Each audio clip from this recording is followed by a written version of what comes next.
sa parangal ng Itbulaga ng TVJ. Magiging sampal ito sa kalaban nilang noontime show at mga kritiko. Isang masagana at mapayapang araw po sa ating lahat.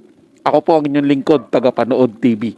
Welcome back po dito sa ating YouTube channel at Facebook page. Panibagong araw, panibagong reaction video po ulit tayo mga tagapanood. At ito po'y galing sa channel ni Ders TV. Nasa description po yung link ng kanyang channel. Bisitahin po at pakisuportahan na rin. At sa mga bagong napadaan lang dito sa ating channel, huwag nyo po sanang kalimutan na mag-subscribe. Hit nyo na rin po notification bell para lagi po kayong updated sa mga bago pang video na ating ilalabas. Share, like, and comment din po kayo mga tagapanood.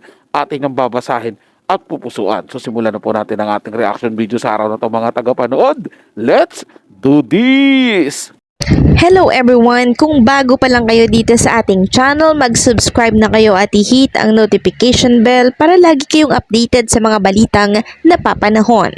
Welcome po sa Ders TV, andito na naman ako para maghatid ng mga bagong balita tungkol sa TVJ at sa Itbulaga. At isa na nga sa ating pag-uusapan ngayon ay tungkol po sa isang napakalaking sampal sa kalaban dahil ang TVJ at ang Itbulaga po at mga legit Dabber Cats ay kinilala po.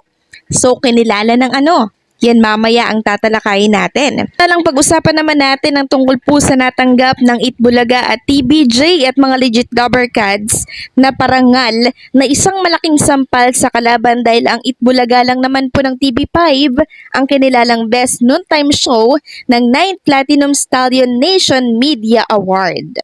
So wagi po ang Itbulaga bilang Best Noontime Show sa ika-9 na edisyon ng Platinum Stallion National Media Awards ng Trinity University of Asia. So marami po ang naging masaya sa award na nasungkit ng Itbulaga, ng mga legit Dabber Cats, and syempre ng TVJ, 'di ba? Sinong hindi magiging masaya no sa ganitong balita na kinilala po ang noontime show na Itbulaga bilang best, 'di ba? Narinig niyo 'yun, best noontime show ang Itbulaga sa ating bansa. Pag sinabing best, higit sa lahat yan. Mas better panoorin at mas masayang panoorin kumpara po sa iba. Yung pagod at hirap ng mga legit Dabber Cats, bukod sa nakakapagpasaya sila ng marami, na-recognize pa po yung ginagawa nila dahil bigay todo sila araw-araw no, sa ginagawa po nila na siyang minahal ng mga televiewers. Real talk po mga tagapanood, no? Kung hindi po nabawi ng TVJ yung titulo nilang Itbulaga, malamang po ang paparangalan nun is yung AAT po nila. Pero dahil Itbulaga na po yung ginagamit ng TVJ ngayon, Itbulaga po yung nabigyan ng parangal. Diba mga tagapanood? Kaya ko po nasabi yun mga tagapanood. Kasi diba ang award po nila is Best Noontime Show. Nagkataon po mga tagapanood na ang noontime show noon nila ay AAT po. Kailan lang po nila nabago yan, diba? Naging Itbulaga po. Tsaka sila nabigyan ng award. Pero yung category na po yun, mahabang buwan po yun pinag-aralan nila o tinignan po nila ng mga hurado po doon sa nagbigay ng award na po yan mga tagapanood. So since na Itbulaga na po yung ginamit nila, Itbulaga na po yung nabigyan ng parangal. Di po po? Pero credit po yan sa TVJ kasi sila po yung nag-effort niyan at ang buong staff po nila. Sampal po yan mga tagapanood. Lalong-lalo na po doon sa Tape Inc. na nagsasabi na mga matatanda na daw po ang TVJ. Kita nyo naman po, nagkaroon ng bagong award.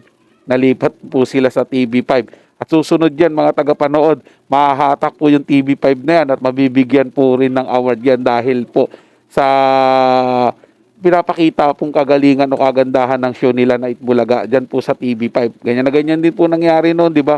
Sa GMA7 nung lumipat po yung Itbulaga. Domino effect lang po yan mga tagapanood. Lalo na po manggagalaiti sa galit sina Paulo Contil at yung mga kasamahan niya dyan sa Tape Inc. Dahil napag-iiwanan po sila lalo. Nabawi na yung titulong Itbulaga at ngayon naman po binigyan pa ng pagkilala at parangal. So wala na po mga tagapanood. Finish na po. Dito pa lang tapos na po talaga ang laban. Pinakita po ng TVJ na hindi po silang kayang tapatan. So yan lang po mga tagapanood. Nagustuhan nyo po yung paksang ating tinalakay sa araw na to. At yung kayo bago lang po na napadaan dito sa ating channel, huwag nyo po sanang kalimutan na mag-subscribe. Hit nyo na rin po notification bell para lagi po kayong updated sa mga bago pang video nating ilalabas. share, like, and comment din po kayo mga tagapanood, atin yung babasahin at pupusuan. So hanggang sa muli po, ito yung Tagapanood TV. Komento at opinion lamang, wala pong personalan. Paalam po at mabuhay po kayong lahat.